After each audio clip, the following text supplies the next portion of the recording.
Dobrý den, jmenuji se Tomáš Bursa a jsem zakladatelem nadačního fondu Dobří lidé Česka. Nadační projekt Veselé, láskou prosněžené Vánoce je určen onkologicky nemocným, ale i zdravým dětem v České a Slovenské republice. S adventním ručně malovaným kalendářem, jehož přání jsou žehnaná, monsignorem Emilem Soukupem, dnes po 7 letech usilovné práce oslovují celkem 12 dětských klinik v České republice a 2 dětské onkologické ve Slovenské republice.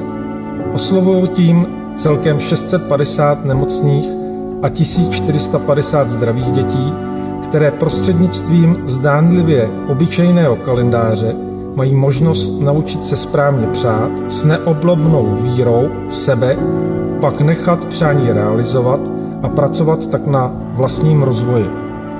V této nelehké době, ve které již druhým rokem žijeme a zároveň po 7 letech mého nezištného tvoření cítím povinnost veřejně všem lidem přiznat skryté tajemství, sílu a skutečné poslání celého projektu, které kalendář od svého zrození provázejí. Musím to ale k lepšímu pochopení vzít ve stručnosti pěkně od začátku. Jsem zakladatelem nadačního fondu Dobří lidé Česka, autor 3 knih, divadelní hry Rakovina a Neb jak spolu umět žít a tvůrcem mnoho dalších jiných projektů pro naše nemocné i zdravé děti. Například pošťácky psací časopis Jak si umět správně přát anebo omalovánky s příběhem nemocné Janičky, který jsem stvárnil do pohádkové verze. Do všech projektů je vložena stejná myšlenka, díky které se dá pracovat na svém osobním rozvoji, aniž by to kdokoliv věděl, anebo tento proces snad chtěl překazit. Před 9 lety jsem onemocněl zásadní nemocí rakovinou a následně si prošel aplikovanou léčbou v podobě měsíčního ozařování a poté onkologickou léčbou. Podle lékařů a výsledků CT byly mé šance na přežití 50/50%. A tak jsem se vydal ve svých 47 letech na poutní cestu, na které jsem s překvapením zjistil, že o životě nevím vlastně vůbec nic. A z toho, co mi předali rodiče a systém, není mnoho věcí vůbec pravda. S mým starým poznáním třeba nesouzněla fakta o původních vrozených vlastnostech člověka, které každý při zrození dostal darem od stvořitele, stvořitelky.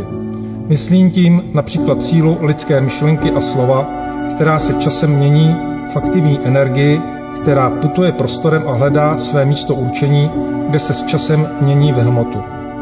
Před založením nadačního fondu jsem dostal z hůry informaci a žádost vytvořit takový projekt, ve kterém by formou zažité lidské tradice byla tato lidská vlastnost, schopnost člověka ovlivnit realitou myšlenkou připomenuta a znova aktivována. Z historie víme, že toto před lidmi veřejně praktikoval jeden z našich dávných lidských představitelů, který byl ale za takové umění záměrně odstraněn ze světa lidí. Ano, tuto schopnost má ve své genetické výbavě každý člověk. A aby ne, jsme přece světelné bytosti s výjimečným posláním, které jsme doposud nenaplnili.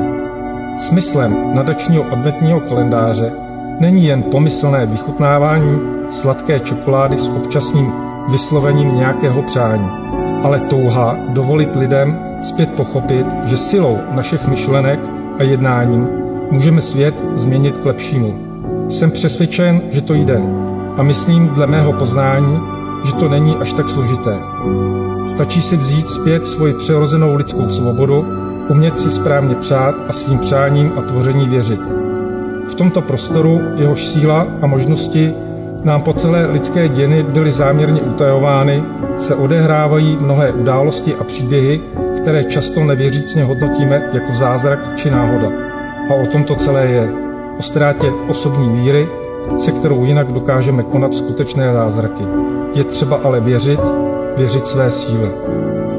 Narodili jsme se do časoprostoru historických změn lidstva a naší planety Matky Země. Nech nás v něm provází tato slova, uvedená na zadní straně adventního kalendáře. Milé děti a rodiče, to vy jste zářící světlo světa. Jste světelné bytosti ve fyzickém těle. Jste hvězdy, jste chrám pravdy.